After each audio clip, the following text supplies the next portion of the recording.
आज हम लोग शुरू करेंगे छठे अध्याय से, और जिसका नाम है ध्यान योग। इसको आत्म संयम योग भी बोला गया है, लेकिन स्पेशली ध्यान योग। तो हमने पिछली बार जो किया था पांचवा अध्याय, वो था कर्म संन्यास योग, और ये है ध्यान योग। तो इसमें ध्यान के बारे में मतलब काफी सारा फोकस जो है वो मेडिटेशन पे है, ध्यान पे है। और इसलिए इस अध्याय में हम लोग परमहंस योगानंदा जी की गीता का भी इस्तेमाल करेंगे, क्योंकि उन्होंने बहुत अच्छे से बहुत सारी चीजें एक्सप्लेन की हैं। ठीक है, तो शुरू करेंगे हम लोग पहले श्लोक से। और बहुत ही प्यारा श्लोक है ये वाला। इसमें श्री कृष्ण अर्जुन को बोलते हैं, जो असली सन्यासी और असली योगी जो होते हैं, जो अपने कर्म और कार्य बिना किसी फल की कामना के करते हैं। तो ये उन्होंने पहली बात की है, योगी सन्यासी कर्म और कार्य। और फिर उन्होंने बोला है कि ये बिना निराग्नि के नहीं होते और अक्रिय नहीं होते। तो यहाँ पे अगर हम देखें, इस श्लोक में 6 शब्दों का इस्तेमाल हुआ है।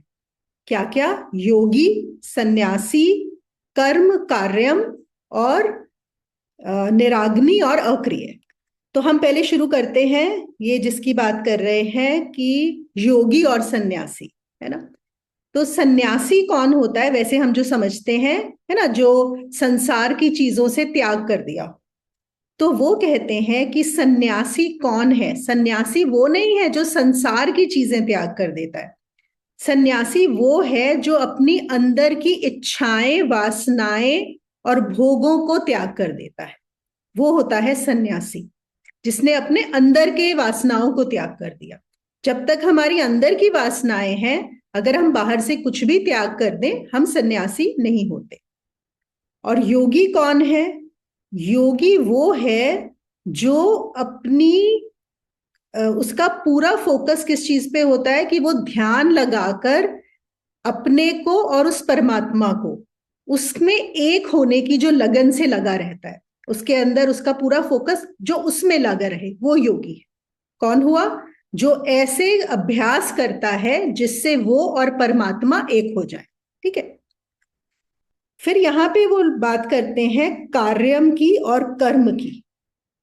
तो कार्यम और कर्म ये बड़े प्यारे शब्द हैं। देखिए, कार्यम का क्या मतलब है? जिनको हम बोलते हैं हमारी ड्यूटीज। ड्यूटीज कौन सी होती हैं? जिनको हम रिस्पॉन्सिबिलिटीज या ड्यूटीज बोलते हैं। तो सबसे पहली ड्यूटी कौन सी होती है? हमारी हमारे शरीर के प्रति होती है, कि हमें इस शरीर को स्वस्थ रखना है। हम सांस ले रहे हैं, हम खाना खाते हैं, हम पानी पीते हैं, हम नहाते धोते हैं, इस शरीर को स्वस्थ रखना है ना। ये तो ड्यूटी सबको मिली हुई है, इससे तो कोई नहीं भाग सकता। ये शरीर का ध्यान रखना है। फिर क्या होता है? वो कहते हैं कि आपके अभी तक आपके कर्म के अनुसार आप कौन से आश्रम में हो। कौन से आश्रम मतलब आप ब्रह्मचारी हो, आप गृहस्थ आश्रम में हो, कौन सा मतलब? अगर हम यहाँ पे ले तो हम सब लोग गृहस्थी लोग हैं। तो गृहस्थ में आपकी मिनिमम जो भी आपकी ड्यूटीज हैं, कौन सी ड्यूटीज हैं? अगर आप फैमिली में हो तो ऑब्वियसली, अगर आपको कमाते हो, आपका जॉब मिला हुआ है कि आपको कमाना है इस परिवार के पोषण के लिए, तो वो आपकी रिस्पॉन्सिबिलिटी है, वो आपकी ड्यूटी है। अगर आप माँ हो, आपको जो भी एक बच्चों के लिए करना है, तो वो बेसिक मिनिमम ड्यूटीज जो भी आपको पूरी करनी है, उनको बोला जाता है कार्य। अब ये जो कार्यम है यहाँ पे आ, ये बोलते हैं, और योगानंदा जी ने भी अपनी गीता में यहाँ पे दिया है, कि ये जो कार्यम है, हम बहुत बार अननेसेसरी अपने ऊपर कार्य ले लेते हैं। तो कई बार आपको पता भी नहीं होता कि आपको ये कार्य लेने भी चाहिए कि नहीं। तो वहां पर इस समझ की भी बड़ी जरूरत है, बुद्धि का इस्तेमाल करना है। और इवन हम जैसे ज्ञान मार्ग में भी ये बोलते हैं कि मिनिमलिज्म, कि आपको कम से कम कार्य रखने हैं। कौन से कार्य? बस जितने आपके सर्वाइवल के लिए जरूरत है, जितना आपकी उत्तर जीविका के लिए जरूरत है। हम बहुत ज्यादा ही चीजें करते हैं तो उनकी जरूरत नहीं होती। तो कार्य, ठीक है ना, ये समझ में आ गया, जो हमारे रोजमर्रा के काम है, ड्यूटीज है। और फिर आते हैं कर्म। देखो, अब फिर से कर्म, हम क्या सोचते हैं कि हम जो भी ये कार्य करते हैं उसको कर्म मान लेते हैं। या हम सोचते हैं कि अगर हम सपोज मंदिर होके आए तो हमने बड़ा अच्छा कर्म कर लिया, या हमने दान दे दिया तो हमने अच्छा कर्म कर लिया। नहीं, यहां पे उन्होंने कर्म को डिफाइन किया है वो एक्टिविटीज जो आपको उस परमात्मा के साथ एक कर दे। और यहाँ पे बड़ा क्लियरली उन्होंने योग का मार्ग को वो बताया गया है, ध्यान का बताया गया है, क्योंकि ये ध्यान योग है। तो वो ध्यान आपको सीख कर जो करना है, ये कर्म कौन सा है, ताकि आप उस परमात्मा से एक हो जाओ। हो तो एक ही, लेकिन लगता आपको है कि अलग अलग। तो जो चीजें आपको फिर से बोध करा दे कि आप उसी परमात्मा के साथ एक। अब वो आपके जो भी आप जिस भी साधना पथ पे हो, जिस भी मार्ग पे हो, अगर आप योग मार्ग पे हो तो ऑब्वियसली योग की एक्टिविटीज और यहाँ पे क्रिया योग के बारे में बताया गया है। अगर आप ज्ञान मार्ग पे हो तो आपको जो भी श्रवण मनन निधिध्यासन करना है वो वाला करना है। भक्ति पे हो तो फिर आपको जो भी साधना बताई गई है आपके मार्ग की साधना, तो वो है कर्म। ठीक है। फिर वो कहते हैं कि जैसे हम बोलते हैं कि कोई इच्छा नहीं करनी है ना, हम बोलते हैं कि इच्छाओं और वासनाओं से हटना है। लेकिन जो इच्छा है क्या है, परमात्मा के साथ एक हो जाने की, या स्वयं को जान लेने की, या बोध हो जाने की। तो वो कहते हैं ये इच्छा इच्छाओं में काउंट नहीं होती, ये वासना में काउंट नहीं होती। ये एक ऐसी इच्छा है जिसमें जिसको निष्काम ही माना जाता है। जैसे हम बोलते हैं ना कि हमें जो भी कर्म करने हैं निष्काम भाव से करने हैं। तो यहाँ पे कोई बोलेगा कि अरे परमात्मा की इच्छा तो कर रहे हो ना, बहुत लोग ऐसा बोलते हैं कि परमात्मा की इच्छा भी तो करी जा रही है, स्वयं को जानने की इच्छा भी तो करी जा रही है। तो वो बोल रहे हैं उसको निष्काम ही माना जाता है। अगर सच में तुम अंदर से हृदय से उसी इच्छा को कर रहे हो तो वो तुम्हारी निष्काम भाव से ही मानी जाएगी। फिर वो बात करते हैं निराग्नि की। देखो, निराग्नि का मतलब है जिसमें अग्नि ना हो, जिसके अंदर अग्नि, जो जिसको हम तप से भी रिलेट करते हैं, या हम बोलते हैं ना कि इसमें तो फायर ही नहीं है। किसी भी चीज के लिए आपको फायर चाहिए होता है। जैसे जो लोग एम्बिशियस भी होते हैं संसार में, उनको ये बोलते हैं अरे बहुत ज्यादा फायर, कहते हैं ना बहुत ज्यादा आग लगी हुई है किसी भी चीज को पाने की, है ना। तो वो यहाँ पे बोल रहे हैं निराग्नि से उनका मतलब है जिसके अंदर आग नहीं है वो भी योगी और सन्यासी नहीं हो सकता। किस चीज की आग? तो जो सन्यासी है उसको किस चीज की आग हो जानी चाहिए? सब कुछ त्यागने की आग। किस चीज की? अपनी इच्छाओं और वासनाओं को त्यागने की आग। अगर उसमें वो आग नहीं है तो हम उसको सन्यासी नहीं बोल सकते। और योगी की आग क्या होती है? योगी के अंदर भी अगर निराग्नि है, मतलब उसके अंदर आग नहीं है, इतनी इच्छा नहीं है कि वो उस पावर से एक हो जाए, तो भी उसको योगी नहीं कहा जा सकता। और फिर इस्तेमाल करते हैं वो शब्द का अक्रिय। अक्रिय से क्या मतलब है? इनएक्शन। जो सोचे कि बस मैं कार्य कुछ भी ना करूं और ऐसे ही बैठ जाऊं। और यहाँ पे वो कहते हैं कि लेजी होने से, अक्रिय होने से, कुछ भी ना करने से, तो अगर तुम फल की कामना करते हुए अगर तुम सकाम कर्म भी करते हो उसको ज्यादा अच्छा बताया गया है। कुछ भी ना करने से सकाम कर्म करना ज्यादा अच्छा है। क्योंकि कई बार सोचते हैं कि अरे हमें अगर फल ही नहीं चाहिए तो हम कुछ क्यों करें, हम तो बैठ जाएंगे। नहीं, वो कहते हैं उससे अच्छा है कि तुम सकाम कर्म करो, इच्छा के साथ कर्म करो। और सकाम के बाद क्या आता है? निष्काम, कि आप बिना इच्छा के करो। यहाँ पे फिर एक और चीज उन्होंने बोला है कि एक बार आप योगी हो गए, आपने जाना, उसके बाद जो सारे कार्य किए जाते हैं वो कैसे किए जाते हैं? सिर्फ और सिर्फ उस परमात्मा की आज्ञा से। फिर वहां से जो भी डायरेक्शन आता है उसके साथ एक होकर ही कार्य किए जाते हैं। आपका पर्सनल कुछ नहीं रहता यहाँ पे।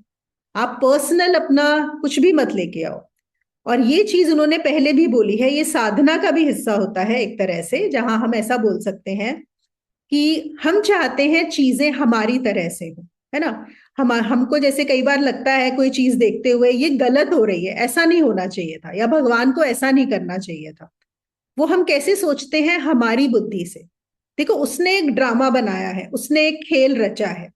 जैसे हम कोई मूवी देखते हैं, मूवी देखते हुए भी कभी कभी हमें लगता है अरे कितना ज्यादा वायलेंस डाला हुआ है, अरे कितना ज्यादा रोमांस डाल दिया है, अरे कितना ज्यादा बोर कर रहे हैं, कितनी ज्यादा कॉमेडी है, होता है कि नहीं? बहुत सारी मूवीज में हमें लगता है जबरदस्ती की चीजें डाली हुई है। लेकिन हम क्या सोच रहे हैं, हम ऑब्वियसली उसे जज कर रहे हैं हमारी बुद्धि से, है ना। लेकिन वो जो डायरेक्टर है जिसने वो मूवी बनाई है, हमें उसके ऊपर छोड़ देना है। अब आपकी यहाँ पे मर्जी है, मत देखो आप, है ना। अब उसने बनाया है ना, उसका कुछ ना कुछ तो आइडिया है बनाने का। तो वो कहते हैं ऐसे ही ये जो दुनिया भी चल रही है ना, ये उसका परमात्मा का शो चल रहा है, आपका शो नहीं है ये। तो आप यहाँ पे मत सोचो मेरे साथ ऐसा नहीं होना चाहिए था, उसके साथ वैसा नहीं होना चाहिए था, उसने ऐसा क्यों किया, मैंने ऐसा कैसे कर दिया, नहीं। अब तुम उसकी इच्छा के साथ एक हो जाओ, उसका शो है और उसमें अपनी टांग मत उड़ाओ। तुम मत सोचो कि क्या सही है क्या गलत है। फिर एक सवाल आता है यहाँ पे, योगानंदा जी बोलते हैं कि कुछ लोग बोलते हैं कि मुझे कैसे पता लगेगा कि मैं जो परमात्मा चाहता है मैं वैसे ही कार्य कर रहा हूं, है ना। कि जो वो सुप्रीम चाहता है मुझे कैसे पता पड़े। तो वो कहते हैं कि पहले तो अगर तुम्हारा ध्यान लगता है, जैसे बहुत लोगों का ध्यान लगता है, ध्यान में आपका कनेक्ट होता है, आपके गुरु अंदर ही हैं, है ना। गुरु भी क्या होता है, अंदर ही होता है। बाहर का गुरु भी आपको अंदर के गुरु से ही मिलवाता है और कुछ नहीं करता।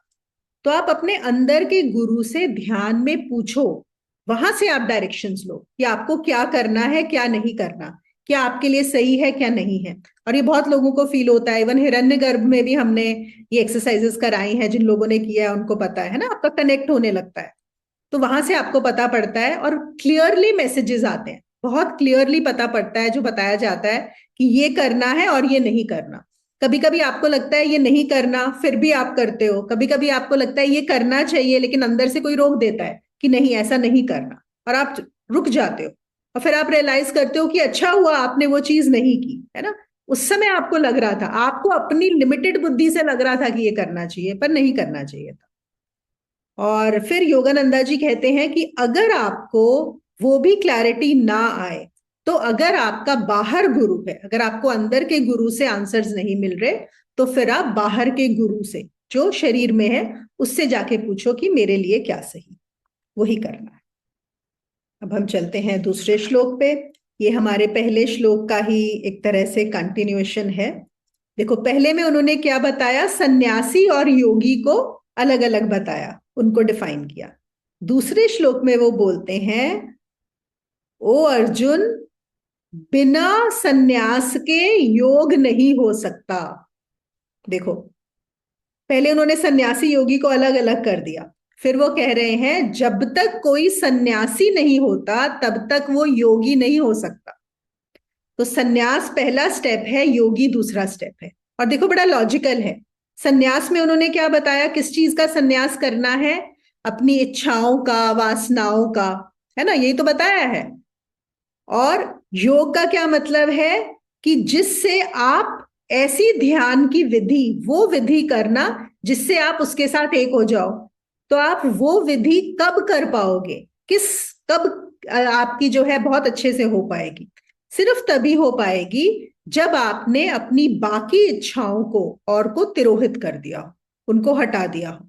और वो भी कैसे हटेंगी, जब आपके अंदर ये इच्छा आ गई हो कि बस अब मुझे उसको जानना है, वो ही है, परमात्मा ही सब कुछ है मेरे लिए। जब वो इच्छा इतनी बलशाली हो जाती है तो बाकी इच्छाएं उसके सामने चींटी जैसी हो जाती, ये इच्छा हाथी हो जाती है और बाकी इच्छाएं बहुत छोटी, उनका कोई मतलब नहीं रह जाता। ठीक है ना। और ये होने के बाद ही क्या होगा कि आप वो प्रोसेस, वो विधि, वो साधना कर पाओगे। जैसे बहुत लोग हैं और ना काफी ऐसे लोग रहते हैं जिन्होंने बड़े बड़े सालों तक साधना करते हैं, 40 साल से साधना कर रहे हैं, 30 साल से साधना कर रहे हैं, लेकिन कुछ नहीं हुआ, आगे कोई मूवमेंट नहीं हो रहा है। तो ये होता है कि ऐसा क्यों है, हम तो साधना करे जा रहे हैं। पर कई बार उनको ये भी चेक करना होता है कि जब वो साधना की जा रही है, वो साधना सच में प्रेम से उन्होंने किस पर्पस से करी है। वो साधना उनको प्रेम है, क्या वो सच में जानना चाहते हैं, क्या मोक्ष भाव है इसीलिए कर रहे हैं, या फिर बस क्योंकि ऐसा करना चाहिए था, एक पेरेंट्स ने बोल दिया कि ये एक प्रोसेस कर लो, या आप किसी एक ऐसे, चलो आपके हस्बैंड या वाइफ या फ्रेंड्स सब हो रहे थे तो आपने भी सोचा चलो कर लेते हैं। और आप देखोगे कई बार ऐसा हम सोचते हैं कि सिर्फ साधना ही करना, साधना करना बहुत जरूरी है, वो थोड़ा फल देगी, लेकिन अगर आप साधना सिर्फ एक बिना समझ के, बिना प्रेम के, आप एक सिर्फ एक मैकेनिकल डिवाइस की तरह करे जा रहे हो, वो भी काम नहीं आती, उससे भी आप आगे नहीं बढ़ पाते हो। फिर आपको लगता है जब तक आपको फिर से या तो ज्ञान नहीं होगा या प्रेम नहीं होगा, बिना ज्ञान और प्रेम के कोई भी साधना आगे नहीं बढ़ती। दोनों में से एक चीज की बहुत आवश्यकता होती है ना। तो और फिर वो कहते हैं कि असली सन्यास क्या होता है, what is the true renunciation. वो तभी होता है, मतलब पहले आप एक रिनाउंस करोगे अपनी इच्छाओं को मोक्ष के लिए, और फिर आपकी इच्छाएं कब आपके और उनके ऊपर कंट्रोल होगा, कब सन्यासी हो जाओगे, जब हम मानते हैं कि जब तुम अपने विचारों को और इच्छाओं को सिर्फ आज्ञा देने भर से, एट योर विल, वो हट जाएंगे। आपको लड़ना नहीं पड़ेगा उनसे। जैसे सपोज कोई थिंकिंग हो रही है, एक प्रोसेस चले जा रहा है, सोचे जा रहे हो किसी चीज के बारे में, नहीं सोचना चाहते, तो क्या आप इतने स्ट्रांग हो गए हो कि आप उसको आज्ञा दोगे कि नहीं, अपने मन को आज्ञा दो कि अब तुम्हें विचार नहीं करने, और वो बैठ जाएगा चुपचाप। इतना कंट्रोल आया कि नहीं आया, है ना। और वो कहते हैं वो कंट्रोल कैसे आता है, वो कंट्रोल इस लेवल पे, अगर हम भौतिक लेवल पे सोच के समझ के, सिर्फ समझ के नहीं हो सकता, है ना। उसके लिए आपको डीपर स्टेट्स में जाना पड़ेगा। योगानंदा जी तो बहुत क्लियरली इस चीज को बताते हैं, जब तक तुम ध्यान में डीपर नहीं जाओगे, जब तक तुम डिफरेंट स्टेट्स ऑफ कॉन्शियसनेस को एक्सपीरियंस नहीं करोगे, तुम्हारे ऊपर ये कंट्रोल नहीं आने वाला। जैसे हम बात करते हैं ना बुद्धि की, जैसे बुद्धि को देखो, ज्ञान समझना मुश्किल काम नहीं है। बहुत जल्दी बुद्धि इतनी तो विकसित होती है, बहुत लोगों की नहीं होती खैर, पर काफी लोगों की होती है कि ज्ञान समझ में बहुत जल्दी आ जाता है। लेकिन उस ज्ञान को समझना और उस ज्ञान के ऊपर चलना, दोनों बहुत अलग अलग चीजें। और ज्ञान पर चलने के लिए, क्योंकि देखो क्या है, हम एक और चीज समझ लेते हैं, जो बुद्धि है ना, बुद्धि बहुत ऊपर की चीज होती है। मतलब वो अगर हम बोले सपोज कि एक, अगर हम एक आइसबर्ग जैसे हम बोलते हैं कि वो जो टिप ऑफ द आइसबर्ग नजर आ रहा है, लेकिन उसके नीचे बहुत कुछ है जो अनकॉन्शियस है ना। ऐसी जो बुद्धि है ना, वो बहुत ऊपर की चीज है, कॉन्शियस है। बुद्धि तो समझ जाएगी कि अरे हाँ कुछ नहीं है, ये सब बेकार है, लेकिन उसके ऊपर एक्ट करना वैसे करके, वो कहां से आ रहा है, वो तो आपका नीचे पूरा जो आपके अंदर जो दबा हुआ है, वो बुद्धि के कहीं नीचे है। और वो क्या है, बहुत जन्मों जन्मों तक हमने जो चीज रिपीट की है अपनी लाइफ में, जिन विचारों को हमने संजोया है, जिन सुखों को हमने भोगा है, जिन दुखों से हम परेशान हुए हैं, तो नीचे एक पहाड़ होता है। जब तक वो आपका क्लियर नहीं होता, तब तक आप बुद्धि पे समझकर भी एक्ट नहीं कर पाओगे। और वो कैसे क्लियर होगा, वो भी किससे क्लियर होता है, यहाँ पे वो कहते हैं वो योग की विधि से ही क्लियर होगा। और ये तो सभी संत बोलते हैं, आप किसी भी मार्ग से चले जाओ, आप योग के मार्ग से चले जाओ, वो बोलेंगे हाँ योग सब कुछ करो, योग के साथ आपको ज्ञान भी लगेगा, आपको भक्ति भी लगेगी, और आपको सेल्फलेस सर्विस भी लगेगी। आप ज्ञान के मार्ग पे चले जाओ, वहां पे भी गुरु आपको बोलेंगे हाँ ज्ञान सही है, लेकिन अब तुम्हें योग भी करना है, भक्ति भी करनी है, सेवा भी करनी है।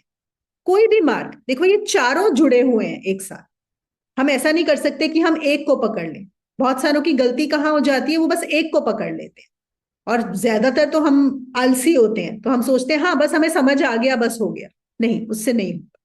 तो यहाँ पे उन्होंने बताया है कि वो, कि जब तुम अपने विचारों और अपनी वासनाओं को बस आज्ञा दे के, आज्ञा दिया और हट गए, वो किससे आएगा, योग से ही आएगा, उसके बिना नहीं आएगा। तो जब तक वो ना आए, तब तक जो भी तुम्हारी साधना है योग की, उसको करते जाना है, उसको छोड़ना नहीं। इन्होंने यहाँ पे समाधि का ही बताया है। और जैसे हम सबको पता है कि पतंजलि योग सूत्र में जो बोलते हैं ना, चित्त वृत्ति निरोध, योग क्या है, चित्त वृत्ति निरोध। तो चित्त क्या, जो चित्त में वृत्तियां चल रही हैं, उनका निरोध हो जाना। चित्त कौन सा, जो पूरा का पूरा मन है हमारा, जिससे हम उस चीज को जान पा रहे हैं, हम अपने मन को जान पा रहे हैं। उसमें जो भी वृत्तियां, मतलब जो भी उसमें मूवमेंट है, वृत्ति का मतलब है मूवमेंट, जो भी मूवमेंट हो रहा है, जब वो मूवमेंट समाप्त हो जाता है। अब हम तीसरा श्लोक कर लेते हैं। तीसरे श्लोक में इन्होंने यही समाधि के बारे में और आगे बताया है कि समाधि के अनुभव के बिना, और समाधि भी ऐसा नहीं है कि एक ही बार अनुभव हुआ, आप कितनी देर उस समाधि में रह पाते हो, उन चीजों से और आपका ये जो कंट्रोल है ये बढ़ता जाता है। तो इस चीज में जो योगानंदा है वो बहुत क्लियर है।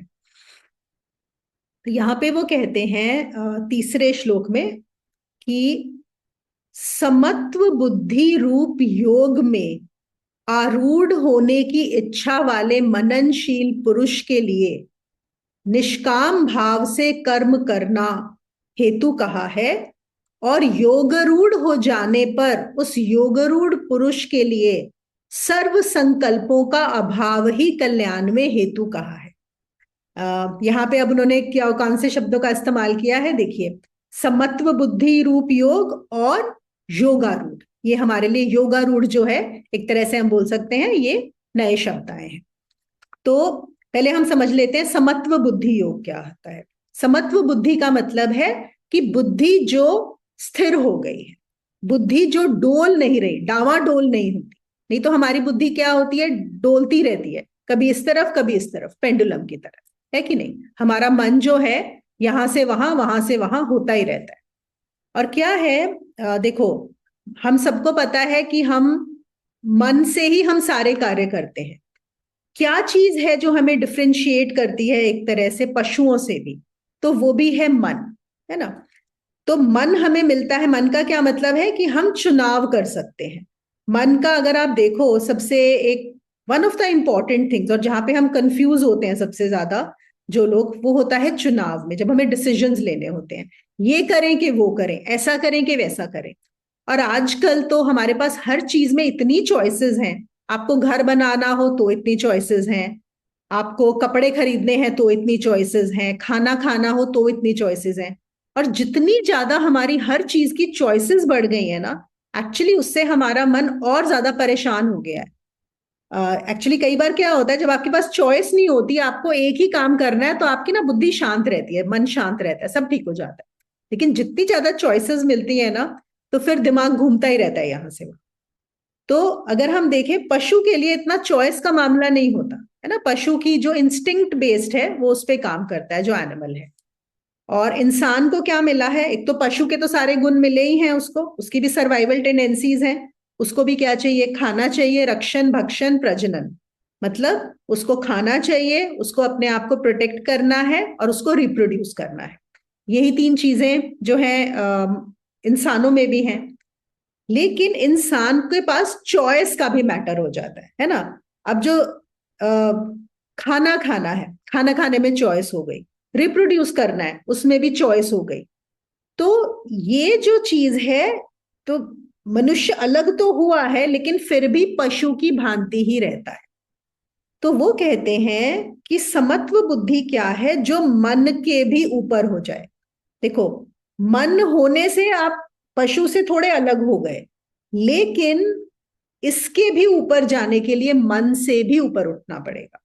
तो मन से ऊपर उठने के लिए क्या करना पड़ेगा, उसी के लिए आपको समत्व बुद्धि, जहां पर आपकी बुद्धि थिर थिर हो जाए, वहां पे क्या होगा, कि आपके अंदर द्वंद नहीं रहेंगे। तो यहाँ पे कैसे आपकी चॉइस आ जाती है, जैसे अभी पहले हम परेशान हैं कि हम ये चूज करें या वो चूज करें। फिर ऐसा हो जाता है कि आपको एक तो कंफ्यूजन बिल्कुल नहीं होता आपको क्या चूज करना है।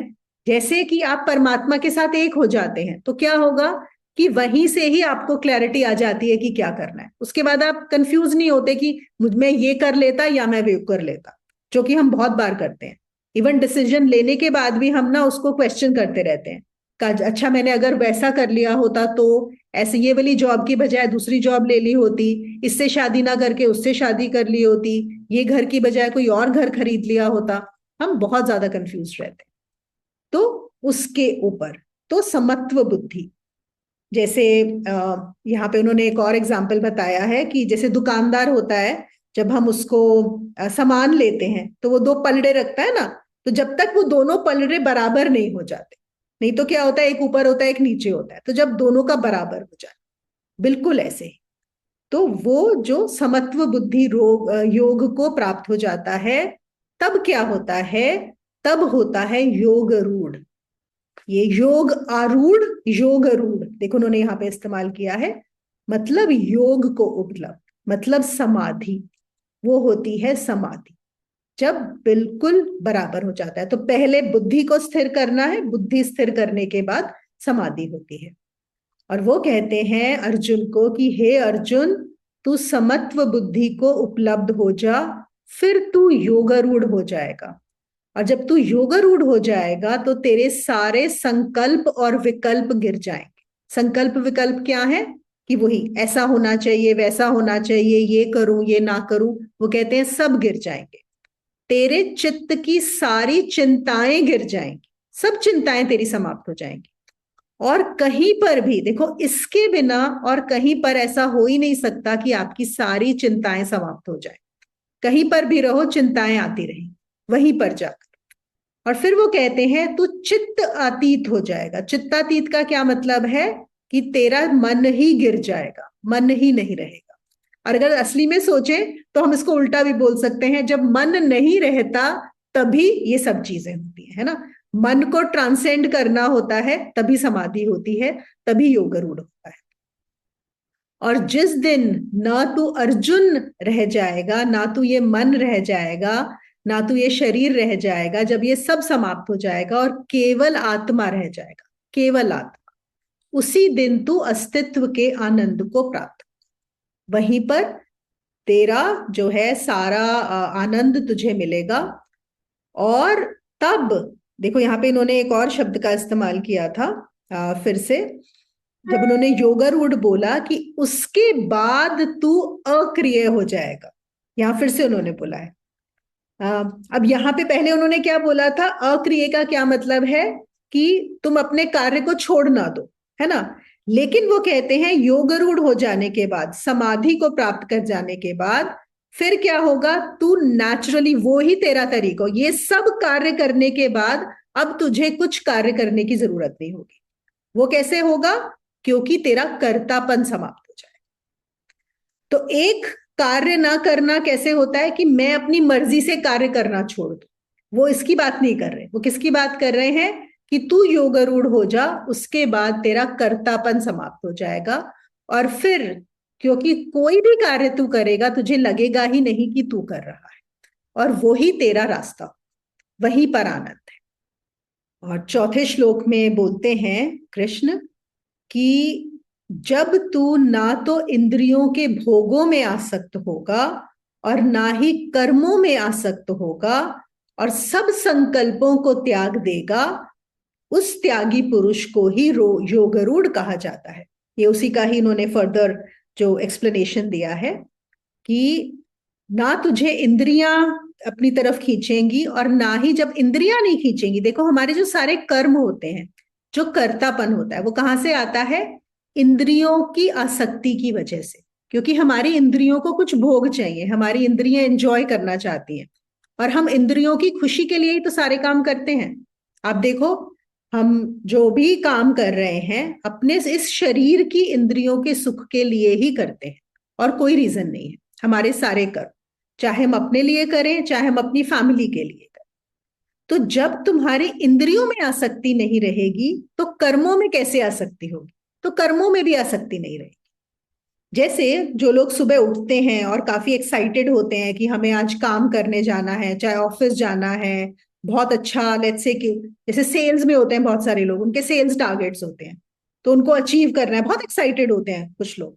तो क्यों एक्साइटेड है? वो कर्म करने में। कहां पे आसक्ति है? कर्म करने में। लेकिन वो आसक्ति का कारण कहाँ है?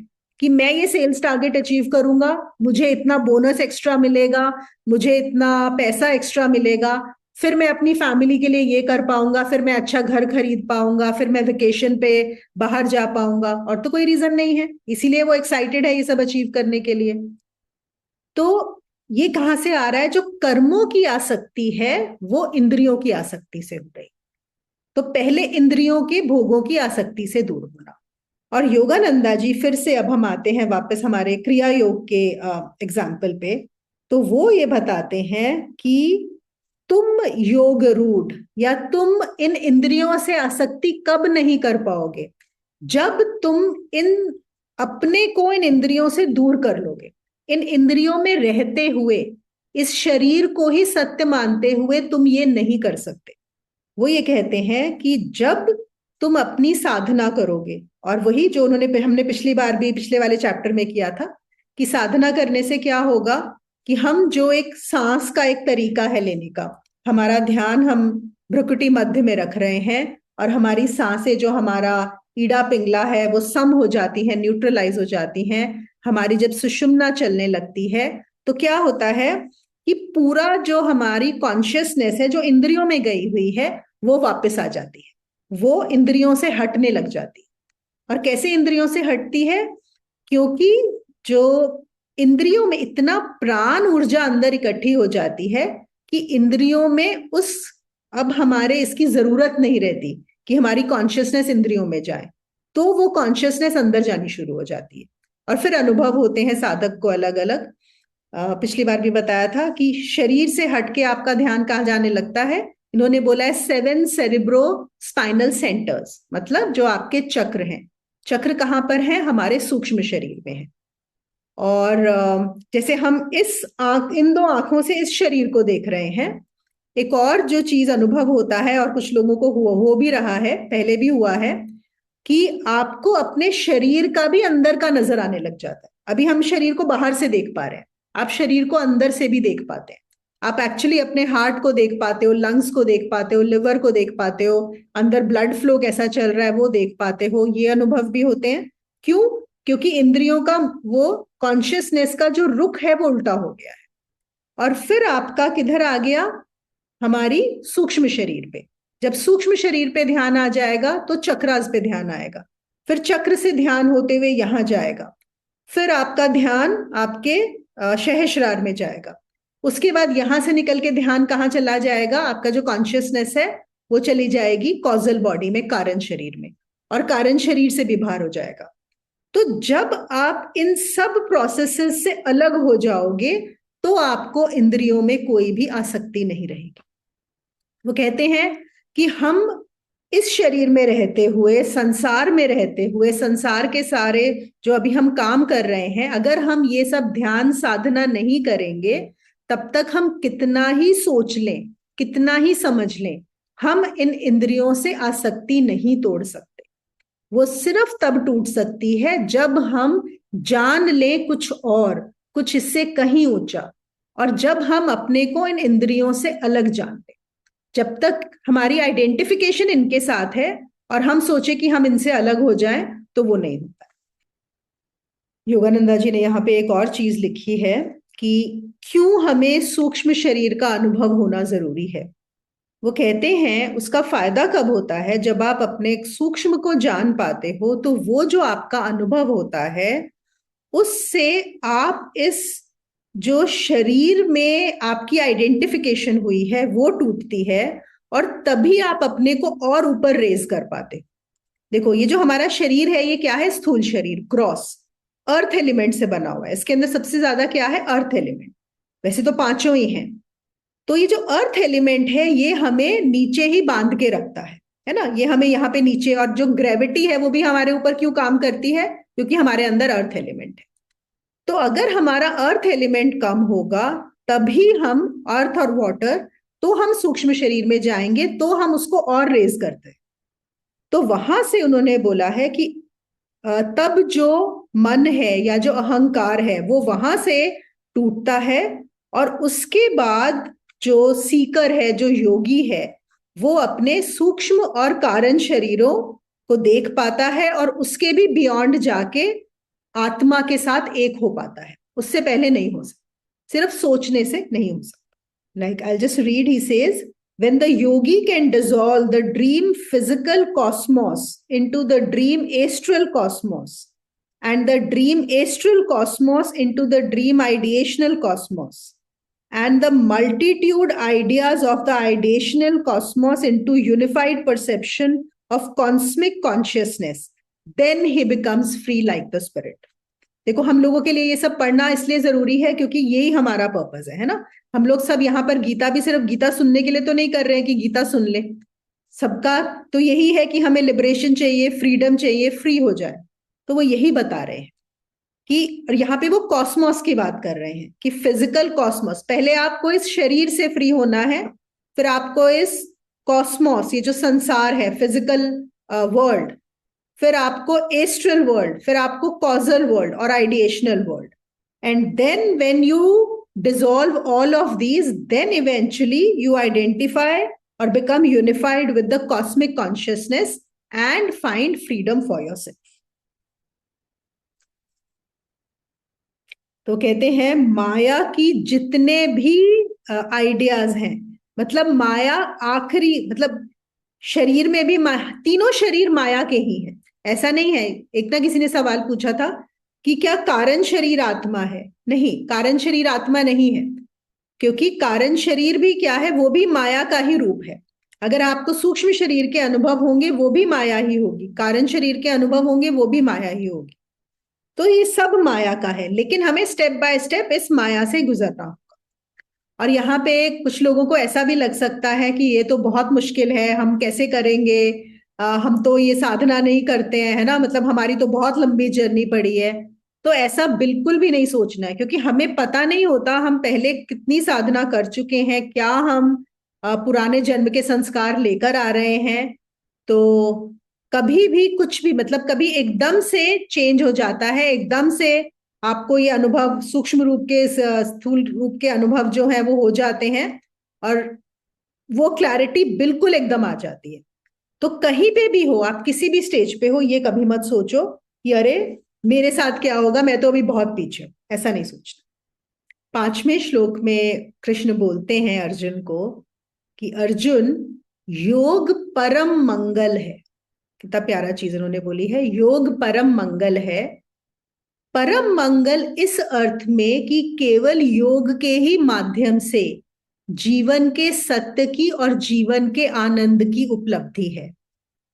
परम मंगल इस अर्थ में भी कि योग की दिशा में गति करता व्यक्ति अपना मित्र बन जाता है, और योग के विपरीत दिशा में गति करने वाला व्यक्ति अपना ही शत्रु सिद्ध होता है। कृष्ण कह रहे हैं, हे अर्जुन, उचित है, समझदारी है और बुद्धिमता इसमें है कि तू अपनी आत्मा का ऊर्ध्व गमन कर, अधोगमन नहीं। अब यहाँ पे हमारे लिए और दो नए शब्द आए, अधोगमन और ऊर्ध्वगमन। और यहाँ पे वो बोल रहे हैं कि योग की दिशा में जब तुम चलते हो तो तुम अपने मित्र बन जाते हो, और अगर उसकी विपरीत दिशा में चलते हो तो तुम अपने शत्रु बन जाते हो। देखो अब यहाँ पे क्या है इस श्लोक में भी, कि जो हम व्यक्ति है, जैसे हमने बोला कि व्यक्ति की चेतना, अब पशु से अगर हम अपने आप को डिफ्रेंशिएट करें तो हमारे पास कहीं ज्यादा स्वतंत्रता है। स्वतंत्रता का क्या मतलब होता है कि हम वापस पशु में भी रह सकते हैं, हम नीचे भी गिर सकते हैं और हम ऊपर भी उठ सकते हैं। यही तो स्वतंत्रता है। अगर ऐसा हो कि हम नीचे नहीं गिर सकते, सिर्फ ऊपर ही उठेंगे, तो स्वतंत्र कहाँ हो? फ्रीडम का क्या मतलब होता है? फ्रीडम का मतलब होता है that you can choose whatever that you want. You can choose the best for yourself और you can choose the worst for yourself. You are absolutely free. तो अपना हित भी कर सकते हैं, अपना अहित भी कर सकते हैं।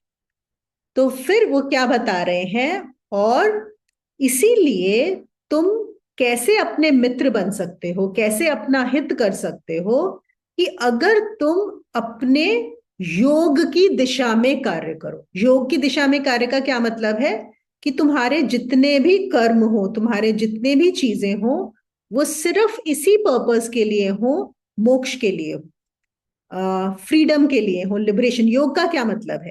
उसी को जानने के लिए हो, और कुछ नहीं। अभी हम अपनी करंट स्टेट में तो ये बोल सकते हैं कि परमात्मा के साथ एक होने के लिए वही योग है, उसी की तरफ चलना है सारे कार्य। उसके अलावा जो भी कार्य किए जाएंगे, अगर तुम उस डायरेक्शन में नहीं जा रहे हो, मतलब परमात्मा के साथ एक होने की इच्छा में नहीं जा रहे हो, तो क्या कर रहे हो? तो जानो कि तुम नीचे ही जा रहे हो। तो ये क्या हो गया अगर तुम परमात्मा योग की दिशा में जा रहे हो तो हो गया ऊर्ध्वगमन, मतलब ऊपर। और अगर तुम वहां नहीं जा रहे हो तो तुम नीचे ही जा रहे हो, तो क्या हो गया, आपका अधोगमन हो रहा है। और यहां उन्होंने बोला है कि जैसे पांडव और कौरव जो दो बताए गए है ना, पांडव को कौन गाइड कर रहा है, पांडवों को, वो है कृष्ण। अर्जुन को कौन गाइड कर रहे हैं, कृष्ण। तो इसीलिए हम क्यों बोलते हैं कि पांडव जिनकी जिनके अंडर कार्य कर रहे हैं, तो ये हो गया उनका ऊर्ध्वगमन, वो ऊपर की तरफ जा रहे हैं। और कौरव किसके अंडर है, वो है भीष्म के अंडर। और जो भीष्म है वो, ये थोड़ा कॉम्प्लिकेटेड है, लेकिन भीष्म को जो योगानंदा जी की भगवत गीता में बताया गया है, वो बताया गया है ईगो, अहंकार का रूप जो बताया गया है वो है भीष्म। तो जब तक जो ईगो के अंडर है, तो ये नहीं है कि कौरव है भीष्म के अंडर, जो भी अपनी ईगो के अंडर कार्य कर रहा है, ईगो को ही एक्सपैंड करने के लिए कर रहा है। ईगो मतलब इस मैं के लिए, ये शरीर और मन जिसको मैं समझता है और इसके अंडर कार्य कर रहा है, वो नीचे जा रहा है, वो अपना शत्रु बन रहा है। और जो कृष्ण के लिए कार्य कर रहा है, जो कृष्ण के अंडर कार्य कर रहा है, वो कहा है, वो ऊपर जा रहा है। और वो ही जो है अपना मित्र है। और इन्होंने इंग्लिश में, मैं यहाँ पढ़ती हूँ, बहुत प्यारा एक्सप्लेन किया है जो इस वर्ड्स को। वो कहते हैं, let the man uplift the self by the self. देखो, uplift the self by the self. अब कौन से वाले अपलिफ्ट, सेल्फ को अपलिफ्ट करना है, ईगो को, है ना। ये है हम जिसको बोलते हैं कि self with a small S. और किससे अपलिफ्ट करना है, bye the self with a capital S. Let the self not be self degraded, है ना, उसको नीचे मत आने दो self. The self is its own friend and self is its own enemy. तो अगर कैपिटल एस वाला सेल्फ है तो वो फ्रेंड हो गया, और अगर स्मॉल एस वाला सेल्फ है तो वही आपका एनिमी हो गया। तो ईगो और उसको डिफ्रेंशिएट किया। एक्चुअली हमारा 6th श्लोक भी इसी में हो गया।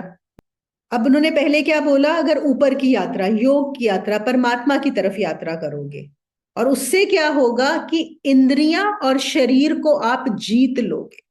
मित्र कैसे बनोगे, कि जो आपका मन है और जो आपकी इंद्रियां हैं वो आपके कंट्रोल में आ जाएंगी। जैसे आप देखो, सपोज आप गाड़ी चला रहे हो, ठीक है। अब जब आप गाड़ी चलाते हो, क्या आपकी जो गाड़ी में ब्रेक और एक्सेलरेटर है अपने आप ही दबते रहते हैं, या आप दबाते हो, आपका कंट्रोल होता है। आप डिसाइड करते हो ना, आपको कहाँ ब्रेक लगाना है, कहाँ एक्सेलरेटर लगाना है। सपोज करो आप गाड़ी चला रहे हो और आपकी बॉडी के ऊपर आपका कोई कंट्रोल नहीं है, ठीक है। लेट अस से, हो सकता है, चलो बहुत सारे लोग होते हैं जिनकी बीमारी होती है, जिनका कोई कंट्रोल नहीं है, ठीक है। तो आपका पैर बार बार एक्सेलरेटर दबाया जा रहा है ना, तो क्या होगा, एक्सीडेंट होगा कि नहीं होगा, हो ही जाना एक्सीडेंट, क्योंकि कंट्रोल ही नहीं है उसके ऊपर। या फिर ब्रेक दबाया जा रहा है तो भी गड़बड़ होगी, गाड़ी ठीक से नहीं चलेगी। तो हम गाड़ी में तो ये बात समझ लेते हैं कि हमारा कंट्रोल होना बहुत जरूरी है, लेकिन जब हम लाइफ की बात करते हैं, वहां पे वो कह रहे हैं बिल्कुल ऐसे ही तुम्हारा शरीर और इंद्रियां तुमको भगा रही हैं। एक और उन्होंने एक और मैं सुन रही थी, बहुत अच्छा उन्होंने एक एग्जाम्पल दिया था। कहते सपोज करो कि तुम्हारे पास एक घर में डॉग है, ठीक है। अब हम डॉग का पट्टा बांधते हैं और फिर उसकी जो चेन होती है, तो हमने उसको पकड़ा होता है। सपोज करो कि तुम बंध गए और डॉग इतना स्ट्रांग है कि तो वो तुमको भगा रहा है, ठीक है।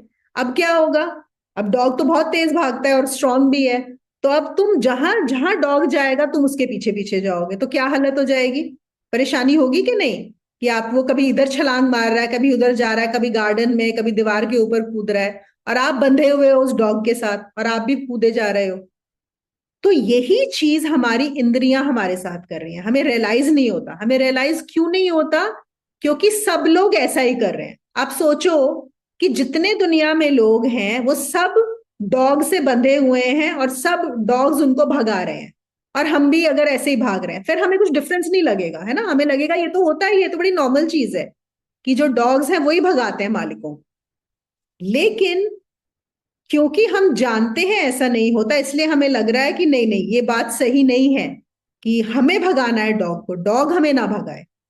लेकिन वही चीज जब हमें इंद्रियां और हमारा शरीर हमें भगा रहा है, आप अपने आसपास देखो, जितने भी लोग हैं सब अपनी इंद्रियों और इच्छाओं के गुलाम हैं, सबके सब, शरीर और मन के। और हम भी, हम कोई अलग नहीं है कि नहीं? हमारी इंद्रियां हमसे क्या क्या करवाती, भगाती, और हमें वो सही लगता है।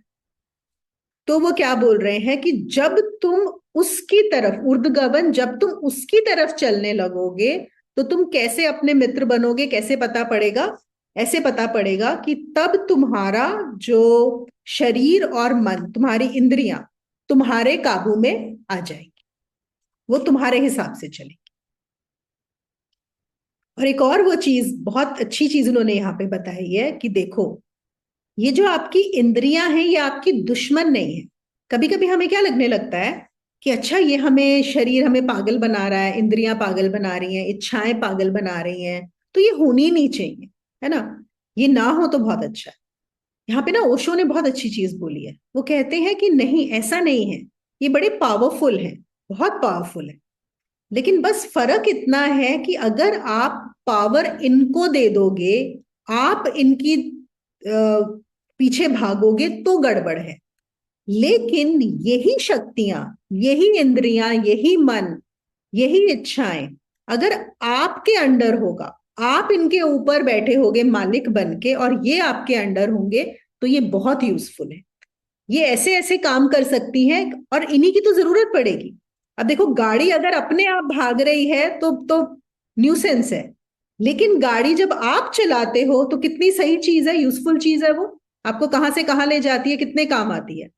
बिल्कुल ऐसे ही आपकी इंद्रियां भी जब आपके कंट्रोल में आ जाएंगी तो बहुत अच्छी काम करेंगी वहां से, उसके बाद आपके लिए सब शुभ होगा। और यहाँ पे उन्होंने एक और बोला है कि इन इंद्रियों में भी जो सबसे स्ट्रॉन्ग, हम बोलते हैं जो हमारी सबसे स्ट्रॉन्ग डिजायर होती है, पशुओं में भी और इंसानों में भी, इंसान को भी यहाँ पे पशु ही बोला जाएगा, वो होती है जनेंद्रियां। वो होती है द डिजायर फॉर रिप्रोडक्शन।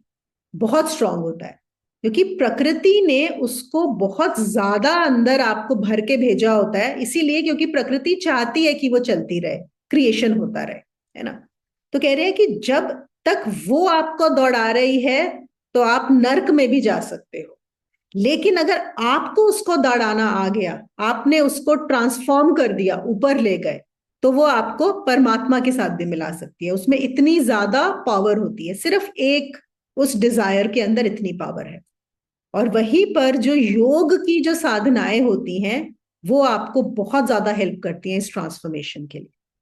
तो योगिक जो क्रियाएं होती हैं, बिना किसी अननेचुरल, कुछ भी अननेचुरल करने की जरूरत नहीं होती, लेकिन योगिक क्रियाओं से ही वही जो इंद्री नीचे जा रही है, जिसका रस उसका नीचे जा रहा है, उसको टर्न करके ऊपर कर दिया जाता है। तभी आप देखें, जब ओशोन की जो ये बुक हुई थी, from sex to super consciousness, मतलब उसके ऊपर इतना सब लड़ाई झगड़ा हुआ था, इतने उनको बुरा भला बोला गया था, but that is all that he was sharing, और कुछ भी नहीं, कि कैसे उसको ट्रांसफॉर्म किया जा सकता है। और एक और यहाँ पे वो चीज बताते हैं कि इंद्रियों के मालिक आप तभी हो सकते हो जब स्वयं को इन इंद्रियों से अलग जानोगे। अलग जानना बहुत जरूरी है, उसी के मालिक आप हो सकते। अगर आप उसके साथ आइडेंटिफाइड हो, अगर आपका मेल इतना स्ट्रांग है, आप उसी से ही अतादात में आपका बना हुआ है, तो आप उसके मालिक नहीं हो सकते को। और उसको दबाना नहीं है, सप्रेस नहीं करना है, उसको ट्रांसफॉर्म करना है। तो ये सारी चीजें ट्रांसफॉर्मेशन की। और हमारा जो पूरा सिस्टम था, मैं वापस उसी में आती हूँ, जो हमारा आश्रम का सिस्टम था, लाइव पुराना जो भारत का, उसमें जो ब्रह्मचार्य आश्रम होता था पहले 25 वर्ष, ये सब चीजें सिखाई जाती थी, सब कुछ सिखाया जाता था। ये साधना आपको कराई जाती थी as part of your growing up. जैसे आजकल हर बच्चा सीखता है English, math, science, social studies उधर का, ऐसे ही आपको, कि वो योगिक, कि आपको बचपन से ही आप सीखोगे कि कैसे अपनी एनर्जी को ट्रांसफॉर्म करना है, क्या लेके जाना है, क्या सही है। तो आप बिल्कुल नॉर्मल, ये सब प्रॉब्लम्स तब नहीं होती थी इतनी जितनी अभी हमारे साथ ये होने लगी हैं। और दूसरी चीज एक और मैं शेयर करना चाहती हूँ कि एक रिसेंटली मैं किसी से बात कर रही थी, तो जैसे वहां पे वो फादर एंड सन का कॉन्फ्लिक्ट चल रहा है बड़ा स्ट्रांग। और वो जो बेटा है उससे मेरी बात हो रही थी, और वो ये बोल रहा था कि जैसे बिजनेस है, फादर का बिजनेस अब बेटे ने लिया है, ठीक है। अब बेटा कुछ डिसीजंस लेता है, लेकिन जो फादर है वो बोलता है नहीं ऐसे नहीं करना, वैसे नहीं करना, है ना। अब फादर इज अबाउट 60 ईयर्स, अब बेटा भी ऑब्वियसली 30 ईयर्स का है, उसकी शादी भी हो गई है, उसका भी अपना बच्चा है। अब वो कुछ करना चाहता है लेकिन फादर करने नहीं देते, क्यों? वो कहते हैं मैंने जब बिजनेस शुरू किया था मैंने ऐसा बनाया था। बहुत कॉन्फ्लिक्ट्स आ रहे हैं, बहुत ज्यादा। और यही हो रहा है, बेटा कोई भी डिसीजन लेता है फादर उसको कैंसिल कर देते हैं, ठीक है। तो मुझे याद आ रहा था, मैं सोच रही थी कि देखो हमारे यहाँ जब आश्रमों का ये जो बनाया था सिस्टम, कि जब आप 50 के हो जाते हो तो आप वहां पे संन्यास शुरू हो जाता था। 50 के उसमें, नहीं वानप्रस्थ, सॉरी, 50 में वानप्रस्थ। तो उसका यही मतलब था कि 50 के आप हो तो वो बोलते थे इसका मतलब है आपका बेटा 25 का हो गया हो, तो अब आप उसके ऊपर छोड़ दो, उसको लेने दो जो भी डिसीजन लेने हैं तुम, ठीक है। तुम हो वहां पे गाइड करने के लिए। मे बी वो गलतियां भी करेगा, उसको गलतियां करने दो, क्योंकि वो कैसे सीखेगा जो भी है। लेकिन अभी तो देखो तुम 60 के हो गए हो, फिर भी तुम छोड़ ही नहीं पा रहे हो कुछ भी, तुम अपना पूरा कंट्रोल रखते हो बिजनेस पे। क्यों इतनी अटैचमेंट है कि मैंने ये बिजनेस शुरू किया था, तो अपने बेटे को आप कुछ करने ही नहीं दे रहे हो, प्रॉब्लम्स आ रही हैं। एक और इसका बताती हूँ, एक और मैं ना एक उसका पढ़ रही थी कि नहीं, सुन रही थी किसी का वीडियो। तो जैसे जो लोग जाते हैं ना, मतलब एस्ट्रल प्लेन में जो लोग डेड लोगों से बात कर पाते हैं और उनसे कॉन्वर्सेशन में रहते हैं, तो वहां पे एक आदमी अटका हुआ था कितने सालों से एक फैक्ट्री के पास, ओके। और उसको मरे हुए भी कुछ 30-40 साल हो चुके हैं, और वो वहीं पे है। तो बोला कि आप यहाँ पे क्या कर रहे हो, क्योंकि क्या होता है ये लोग देख पाते हैं कि इसकी मृत्यु हो चुकी है इतने साल पहले, लेकिन ये मूव नहीं हुआ है, ये वहीं पे है, ओके, उसी जगह पे। जो हम बोलते हैं ना, कुछ कुछ जगह होती है वहां पे भूत प्रेत भी रहते हैं, डोंट टेक इट, मतलब डरने वाली ऐसी कोई बात नहीं है इसमें, ऐसा कुछ नहीं होता। वो कुछ खराब नहीं करते हैं, लेकिन वो अटके हुए हैं वहां। वो क्यों अटका हुआ है, जब उससे बात की उसने बोला कि ये जो बिजनेस है ना, ये फैक्ट्री, ये मैंने एक एक पैसा जोड़ के ये फैक्ट्री लगाई थी, ठीक है। अब जो है उसकी डेथ हो गई है, ठीक है। वो देख रहा है कि मेरा बेटा यहाँ पे चला रहा है इस फैक्ट्री को, लेकिन पता नहीं ठीक चला रहा है कि नहीं, तो he just wants to be there watching कि ये ठीक से काम कर रहा है कि नहीं कर रहा है, ऑल्दो वो कुछ नहीं कर सकता, लेकिन वो वहीं पे अटका हुआ है। अब देखो हम यहाँ पे कितना अच्छा हमारा सिस्टम है कि 50 के बाद ही छोड़ दो। लोग तो मृत्यु होने के बाद भी नहीं छोड़ पाते, इतना ज्यादा उनका अटैचमेंट होता है। तो ये सब जो चीजें हैं ये काफी, देखा जाए हमारा प्रोसेसेस ऐसे होने चाहिए, हमारी पढ़ाई ऐसी होनी चाहिए, हमारा वो जो गुरुकुल का सिस्टम है कि पहले से ही आपको ये बातें पता, तो कितना सारा आप आगे का, मतलब ये जो अन क्या बोलेंगे, अनडिजायरेबल है, उस चीज को रोका जा सकता है। पर ऐसा होता नहीं है ना, आजकल सब गड़बड़ हो गया। तो वही है, यहाँ पे जो बताई जा रही हैं बातें, इंद्रियों को कंट्रोल करने की, इंद्रियों को ट्रांसेंड करने की, नॉट कंट्रोल करने की, कैसे सही से किया जाए, वो आपको ब्रह्मचार्य में सिखाया जाता था। और कैसे आपको चीजों को छोड़ देना है। आ, हमारा जो वानप्रस्थ आश्रम था, और यहाँ पे तो बहुत सारे लोग हैं, हम लोग सब उसी एज के हैं वानप्रस्थ वाले, 50+ अगर हैं यहाँ पे, है ना। तो छोड़ देना है बच्चों के ऊपर, लेट देम मेक मिस्टेक्स, बिना मिस्टेक किए कोई नहीं सीखता है, नहीं तो यहाँ पे भी अटकेंगे, आगे भी अटके रहेंगे। I have a question Monica. Yes Shivani. जैसे आपने वर्स 1 और 2 में बोला है कि वही बात है जो दिस इज पूरा योग के पर्सपेक्टिव से, एंड योग में हमेशा यही होता है कि नहीं अभी ये करना है मतलब बहुत कुछ करना है तभी तुम्हें आगे बढ़ोगे। एंड व्हेन अगर ज्ञान मार्ग में कहें बात तो फिर उसका पर्सपेक्टिव बिल्कुल डिफरेंट हो जाता है कि नहीं मतलब जहां पे तुम बने हुए हो जहां पे सारे time that thing is there कि नहीं कुछ करना ही करना है तब तक कभी कुछ आगे बढ़ ही नहीं पाओगे बिकॉज वो चीज हमेशा वो रहेगी। Correct. So this is where मेरे को थोड़ा कंफ्यूजन हो जाता है ओके। कि मतलब दोनों ही, हाँ अगर जैसे योगानंदा जी की पढ़ो तो वो बहुत डिफरेंट वे में बोलती है, एंड अगर तुम एक from non dualist point of view से सुनो या पढ़ो तो वो बहुत डिफरेंट उस इसी इन्हीं वर्सेस को बहुत डिफरेंटली पोर्ट्रे करती है। हाँ हाँ, करेक्ट करेक्ट। देखो ये कंफ्यूजन होना बड़ा ऑब्वियस है और ये होता ही है, काफी लोगों को होता है। और वो क्यों हो रहा है? देखो, ज्ञान मार्ग में भी जो फाइनल है वो क्या है? निधिध्यासन, राइट। निधिध्यासन अगर हम समझें तो वो क्या है कि हर समय उस चेतना में रहना, हर समय, राइट। क्या हम रह पाते हैं हर समय उस चेतना में? नहीं रह पाते, नहीं ना, वो हट जाती है, निकल जाती है। अब उसमें भी अगर आप देखोगे, even if you read Tarun ji's notes, he has shared कि ये भी करते करते साधना में, मतलब निधिध्यासन में भी आपको उस पॉइंट पे आप जाते हो। मतलब फ्री कौन होगा? अभी ये बात हो रही है एकदम फाइनल उसकी, जो आइडियल है, जो पूरा समय रह सकता है उसी के अंदर। तो ये हो गया कि आप सब कार्य करते हैं, वो चीज आनी ही है। जो योगानंदा जी भी बोल रहे हैं, वो क्या बोल रहे हैं? वो स्थिति कब आएगी कि तुम संसार में सब कार्य करते हुए, सब कुछ करते हुए, तुम अपना काम भी कर रहे हो, तुम रात में सो रहे हो तब भी, तुम सपने देख रहे हो तब भी, जो तुम निधिध्यासन में हो, जब तुम योग के थ्रू बार बार उस स्थिति में जाओगे, उस समाधि में जाओगे, जो योग के थ्रू, उस समाधि को तुम जब बार बार अनुभव करोगे तब तुम इसमें रह पाओगे। और इवन जो लोग ज्ञान मार्ग में भी, जो लोग रह पाते हैं, जो वो कर पाते हैं, हमेशा बोलते हैं उनकी पहले की साधना होती है, पहले किया हुआ होता है, तभी वो ये चीज हो पाती। ये कुछ अलग बातें नहीं कर रहे हैं, सिर्फ तरीका अलग बता रहे हैं। That is the only difference. But like अगर मोस्टली देखें तो ऑब्वियसली जैसे जिसकी तो साधना बहुत है, जो फाइनल उस पे है, उनकी बात नहीं कर रहे, नॉर्मल सीकर्स की, जैसे हम जैसों की बात करें, तो फिर वो हमेशा यही रहता है कि सपोज तुम योग साधना में हो तो सबका लाइक मोस्टली तुम देखो तो यही होता है, नहीं मतलब एक प्रेशर होता है कि ये करना है, बहुत कुछ अभी करना है, तभी शायद मेरा कुछ होगा, एंड उस प्रेशर में भी वो फंसे रहते हैं, because obviously because there is always that desire कि नहीं, मैं ये नहीं करूंगा तो ये नहीं होगा। हाँ, सो अगर फंसे हैं यहाँ पे, again they have to check with their guru okay, कि आपको साधना कौन सी वाली करनी है। आपको योग की साधना अभी करनी है या आपको ऐसे ही रहना है और ऐसे ही चलना है?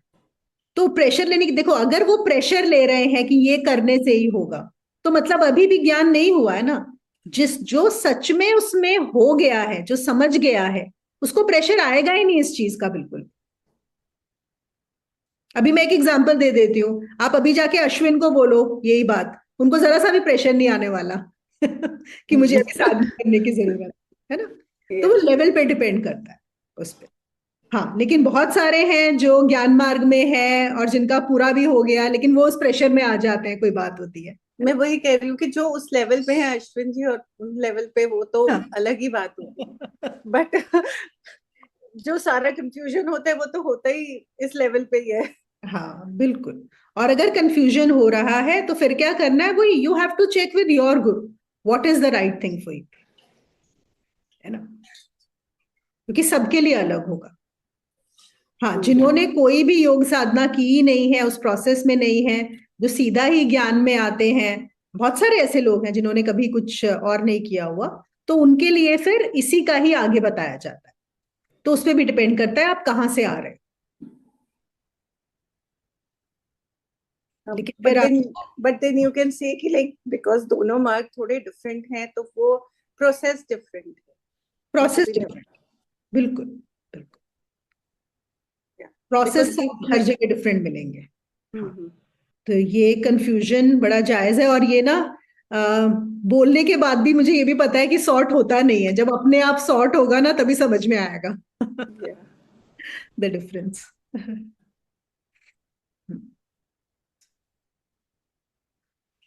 मेरा तो दीदी, जो आप ये बोलते हो ना, पिछली बार भी आपने एग्जांपल दिया था ना कि सूक्ष्म लोक में वो लोग चले जाते हैं जो इसमें प्रेजेंट होते हैं, तो वो वहां जाके उनसे मिलते हैं, मतलब उनके सूक्ष्म शरीर जो वो अटका हुआ है जैसे कहीं भी, हाँ, करेक्ट। तो ये कोई साधना होती होगी कि वहां जाके उनसे मिलते हैं, मतलब उनको पूरा पता पड़ जाता है कि ये यहाँ अटके हुए हैं, तो बिल्कुल, वो निकाल भी देते हैं उसमें फिर। जरूरी नहीं है कि निकाल पाए। तो निकालने के लिए भी अलग बहुत सारे फैक्टर्स होते हैं। जैसे हम सपोज यहीं पे देखें इसी लाइफ में, ठीक है, हमको बहुत सारे लोग नजर आते हैं कि नहीं, अटके हुए हैं फालतू की चीजों में, लग दिखते हैं कि नहीं दिखते? हाँ हाँ हाँ, बात तो ठीक पर है। क्या हमारे कहने से समझाने से निकल समझाने से नहीं समझते, नहीं बात निकल, बिल्कुल है ना? सही। तो वही बात है। तो ये लोग क्या होते हैं, देखो एक्सेस की बात होती है। जैसे इन लोगों को जो ये हैं, उनको सूक्ष्म शरीर में भी, जरूरी नहीं है कि जो सूक्ष्म शरीर में जाते हैं उन सबको इनका एक्सेस होता है। ये हम बोलते हैं एक तरह से, देखो एक है जो मृत्यु के बाद जाते हैं, जो वो एक लोक होता है, एक तरह से आप बोल सकते हो। सूक्ष्म लोग। वो मतलब उसको सब एस्ट्रल बोलते हैं, सब एस्ट्रल लोक। मतलब वो फिजिकल दोनों के बीच में, एस्ट्रल के बीच का सा होता है। बीच ठीक का सा हो गया। ठीक है, वहां वाला। तो हर किसी को परमिशन नहीं होती कि वहां पे जा सकता है। तो ये जो कुछ ऐसे सोल्स होते हैं जिन्होंने साधना की हुई है, या उनकी ऑब्वियसली साधना तो की ही है, कभी ना कभी कोई इच्छा ऐसी रही होगी, या कई बार गुरु लोग भी उनको ये डायरेक्शंस देते हैं कि आपको वहां पे जाना है, काम करना है। बहुत सारे लोग हैं जो काम भी करते हैं उस श्लोक में जाके, जो जिनकी डेथ हो जाती है उनको यहां से फिजिकल वर्ल्ड में रहते हुए उस पर्टिकुलर लोक में जाके जिनकी डेथ होती है उनकी हेल्प करते हैं, वहां पे उनको आगे करवाना अपने गुरु की आज्ञा पे। तो वो लोग उनसे मिल पाते हैं, और वो सूक्ष्म में ही होते हैं, वो भी सूक्ष्म में होते हैं, ये भी सूक्ष्म में होते हैं। तो ये कई बार उनसे बात कर पाते हैं, उनका जान पाते हैं, देख पाते हैं, और हेल्प करने की कोशिश तो जरूर करते हैं। वो नेचुरल सब में होता है कि उनको बता सकें कि अरे निकलो, हो गया। पर जिसके दिमाग में घुसी हुई है, अब उसके दिमाग में घुसा हुआ है कि मेरे बेटा फैक्ट्री पता नहीं ठीक से चलाएगा कि नहीं, तो वो अभी वो फैक्ट्री में ही रहेगा अभी जब तक रहेगा। तो तो इसका मतलब मोनिका ये हुआ कि जिसने शरीर छोड़ा, वो छोड़ते टाइम उसके दिमाग में सिर्फ फैक्ट्री थी, हाँ, या कोई संदेह हाँ, था ना कि मेरा बेटा इसको हैंडल नहीं कर सकता, राइट। इसीलिए उसने जान की बूंद नहीं किया। हाँ, ऐसा ही होगा। देखो हम क्या बोलते हैं कि मृत्यु के वक्त कौन सा विचार आपके लिए स्ट्रांग होता है, जो विचार आपका जिंदगी भर जिन विचारों में आप रहे हो ज्यादा, वही मृत्यु के वक्त भी रहेगा, है ना? तो ऑब्वियसली इसका मतलब उसके लिए वो फैक्ट्री इतनी इंपॉर्टेंट रही होगी जिंदगी भर, और तब भी ये होगा कि बेटा ठीक से हैंडल नहीं कर रहा, कि मरते मरते भी उसको अपना फैक्ट्री में ही दिमाग था। बिल्कुल। तो ऐसे लोग तो बहुत ज्यादा फंस जाएंगे, क्योंकि अब वो सूक्ष्म लोक में है, उनको दिख तो सब कुछ रहा हाँ, है ना। जब वो सब कुछ देखेंगे तो वो तो मतलब, अगर उसको पहले से ही ग्रज है ऐसे व्यक्ति को, और सूक्ष्म लोक में वो अटका है, सब एस्ट्रल में अटका है, और वहां से बैठे बैठे वो सब देख रहा है, तो उसका तो ग्रजेस और बढ़ेंगे, कम तो नहीं होंगे। तो आधे बिल्कुल गैदरिंग बढ़िया। More of the heavy karmas, क्या क्या रहता है, आई डोंट नो मेमोरी में वो फील होता होगा ना। if they are getting any karmas anymore, okay. क्योंकि कुछ कर तो सकते नहीं है, मतलब they are just there watching. Okay. और बस उनको यही रहता रहता है कि हाँ ये क्या हो रहा है, क्या हो रहा है, पता नहीं कितना समझ पाते हैं जो चल भी रहा है उसका। हम्म। ग्रजेस तो डेफिनेटली उनके रहते हैं। Karma I am not sure, पर हाँ वो अटक जरूर जाते हैं, बहुत लंबा अटक जाते हैं कहीं। हम्म। और तो फिर यही बोलते हैं कि जब कोई स्पेशल ग्रेस होती है, या वहां पर भी ऐसे फिर अलग गुरु होते हैं। अब वो गुरु भी क्यों जाएगा कोई गुरु, अनलेस उसका कोई गुरु रहा हो। तो अगर कोई बाय चांस वहां से गुजर रहा है, आता है जाता है, और देखो वही होता है ना, हम बोलते हैं एटर्निटी जो है यहाँ पे, उसमें हम्म। कोई फर्क नहीं पड़ता। माया को तो वैसे ही फर्क नहीं पड़ता, इतना लंबा है ना। अगर वो 5,000 साल भी वहां पे खड़ा रहे फैक्ट्री में, माया को कुछ लेना देना नहीं है। Right is right. Okay with that. या। वैसा हो जाता है। हाँ, ऐसे बहुत सारे बड़े सारे केसेस हैं। अच्छा। आजकल तो यूट्यूब पे ना एक और चीज हो गई है, बड़ा ये लोग खैर ओपन भी हो गया है, काफी ज्यादा ओपनली लोग शेयर कर रहे हैं। और खैर मैं जहां से शेयर कर रही हूँ, I am sharing from somebody whom I know personally, जो ओके। जो है मतलब जिसको एक्सेस है वहां से। अच्छा। हाँ, but they don't harm anyone. No no no, that's what I am saying. ये जो भूत हाँ प्रेत होते हैं ना, जो हम हाँ डरते हैं, मतलब ऐसे किसी हाँ, को लगेगा वही कि तो वो वही है ना, सूक्ष्म शरीर हार्म जो हम है किसी वही। को नहीं करते। हाँ हाँ नहीं, हाँ, राइट राइट। वो अलग योनियां होती हैं, वैसे भी होते हैं डिसएम्बॉडीड स्पिरिट्स, जो हाँ। परेशान करने वाले भी होते हैं, तंग करने वाले। वो ऐसे ही हैं, जैसे देखो वही बात है, जैसे इस वर्ल्ड में लोग होते हैं ना परेशान करने वाले, परेशान करने वाले। बस तो वहां पे भी वही वही लोग ऊपर जाएंगे, वो वहां भी वही लोग परेशान करेंगे। हाँ हाँ, जिनकी पूरी लाइफ यही रहता है ना, कि जिनको मजा इसी में आता है दूसरों वही को उसी में डिस्टर्ब करने में, फिर वो एस्ट्रल नेचुरली दूसरे उसमें भी यही सब करेंगे, क्योंकि मन तो वैसा ही है ना, वो वही गया। हम्म। हम जैसे हैं वैसे तो रहेंगे ऊपर। हाँ, शरीर ही जाएगा, हम तो वैसे ही रहेंगे, जो मन हमारा। दीदी, जैसे हाँ हम कहते हैं हमारे घर में ये पितर देवता है, पितरानी है, तो उनका वो क्या रहता है दीदी? देखो, पितरों का भी ना ऐसा बोलते हैं कि वही, जैसे कुछ लोग जो हैं, कुछ पितर भी हो सकते हैं जो रह जाते हैं अटैचमेंट की वजह से, कि हम अपनी फैमिली को देखेंगे या देख रहे हैं, या उसी वाले लोक में रहते हैं। तो उनका भी, और एक पितृ होते हैं, मतलब ये भी दो तरह के होते हैं। एक तो मैं बात कर रही हूँ जिनको, जो अटैचमेंट की वजह से हैं, ठीक है। और एक हाँ पितृ जी। ऐसे भी होते हैं जो वहां पे अटैचमेंट की वजह से नहीं है, वो वहां से फ्री हो चुके हैं, लेकिन फिर भी मतलब क्योंकि उनकी अभी भी इच्छाएं हैं, मुक्त नहीं हुए हैं। तो जब तक वो एस्ट्रल में है, वो आपको कहीं ना कहीं गाइड कर रहे हैं या हेल्प कर रहे हैं। इसीलिए हम लोग उनको इतना मानते हैं। मतलब ये होता है ना, हमेशा एंसेस्टर्स को याद करो, कोई भी काम शुरू करते हैं तो बोलते हैं पितरों को याद करके उनसे करो। अगर हम हाँ देखेंगे जी। बहुत सारे कल्चर्स में, ईस्टर्न कल्चर्स में भी है, इवन साउथ अमेरिकन कल्चर में बहुत स्ट्रांग है कि सब एंसेस्टर्स को याद करते हुए कि वो कहीं ना कहीं है, मतलब उनके उससे हेल्प होती है, ऐसा ही मानते हैं। मुझे बस इससे ज्यादा नहीं पता इसके बारे में। मतलब जो दो पितरों में जो एक पितर तो वो आपने बता ही दिया, फैक्ट्री वाला। हाँ एक वो वो तो अपनी अटैचमेंट की वजह से अटका हुआ है। हाँ, और एक जो फ्री हो गए and still they are helping, still क्या they keep on helping of course. हाँ, मतलब वो अच्छी वाइब्स और वो देना या जो भी करते हैं, क्योंकि वो देख सकते हैं। देखो, हम लोग उनको नहीं देख सकते, हमारी जो विजन है वो उनको नहीं, उस लोग को नहीं देख सकती, हाँ बट वो लोग हमको देख सकते हाँ। मतलब दीदी जैसे वो फैक्ट्री वाला रह गया यहाँ पे, तो वो तो कुछ कर नहीं सकता ना। मतलब मान लो कुछ फैक्ट्री में प्रॉब्लम आई है या नहीं कर कुछ आई सकते। है, वो नहीं। नहीं कुछ कर सकता ना। हाँ, लेकिन जो अब उस एस्ट्रल वर्ल्ड में ही चले गए हैं, मतलब अपनी इस लोक देखो की ना इच्छाओं तो को पूर्ण करके वो कर सकते हैं, वो कर है ना। सकते, हाँ। वो हेल्प कर सकते हैं उनकी। बिल्कुल, बिल्कुल। क्योंकि ये तो अटक गया है, ये तो अपनी हाँ, ही इच्छा के कारण, कि अरे मेरा बेटा फैक्ट्री ठीक से चला पाएगा कि नहीं, उसी लिए अटक। तो सारे पेरेंट्स, अब मैं वही सोच रही थी कि यही, जिसमें मैं आपको एग्जांपल बता रही थी कि वो अपने बेटे को डिसीजंस नहीं लेने दे रहा, कुछ नहीं करने दे रहा है, तो क्या होगा, यही सब चीजें होने वाली है ना फिर आगे। ये भी माया का एक प्रभाव है। वो करती रहेगी, किसी ने किसको निकालना उसको निकाल देगी, किसको फंसाना उसको फंसा देगी। इवेंचुअली हाँ, हम यही बोल के वो कर लेते हैं, फिर ठीक है ना, हम बोलते हैं कि देखो, माया ही हमें ये नॉलेज भी दे रही है कि ये नहीं बिल्कुल करना बिल्कुल, हाँ है हाँ। ना। लेकिन इंडिया में मैंने मतलब देखा है ज्यादातर लड़के जो हैं अपने फादर के उससे इस बिहेवियर से बहुत परेशान रहते हैं। हाँ, हाँ। मतलब कईयों को तो मैं जानती हूँ जो बहुत नजदीक वाले हैं कि मिलके बिजनेस शुरू किया, फिर बेटा पीछे हो गया, क्यों? क्योंकि मदर का बहुत इंटरफेरेंस। राइट, चलो right. Let her handle, I am out of it. बिल्कुल, बिल्कुल। बिजनेस में ये बहुत प्रॉब्लम, बहुत कॉमन है जो होती है। हम्म। एक्चुअली वो ये ना दीदी, छोड़ना कोई नहीं चाहता। मतलब जैसे आप बड़े हो जाते हो ना, उनको लगता है एंड तक डिसीजन हम लें, हमारे अकॉर्डिंग हो।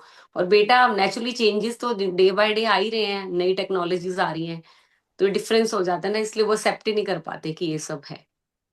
और वही एक्सेप्टेंस आ होता है, गई ना। आपने सेटअप किया होता है तो आपको यही हाँ, लगता है, अरे मैंने कितनी मेहनत की थी, इसमें गड़बड़ ना हो जाए। तो वही है ना, कि आपके लिए प्रायोरिटी में अभी भी वो बिजनेस ही है, इतना ज्यादा स्ट्रांग है, आप उससे ऊपर उठ ही नहीं रहे हो ना। इसीलिए तो हमारे यहाँ आश्रम प्रणाली थी कि सिर्फ तुमको 25 साल गृहस्थी करनी है, 25 साल तुम अपनी फैक्ट्री चलाओ, तुम 50 के हो गए, अब तुम्हारे लिए कुछ और इंपॉर्टेंट हो जाना चाहिए।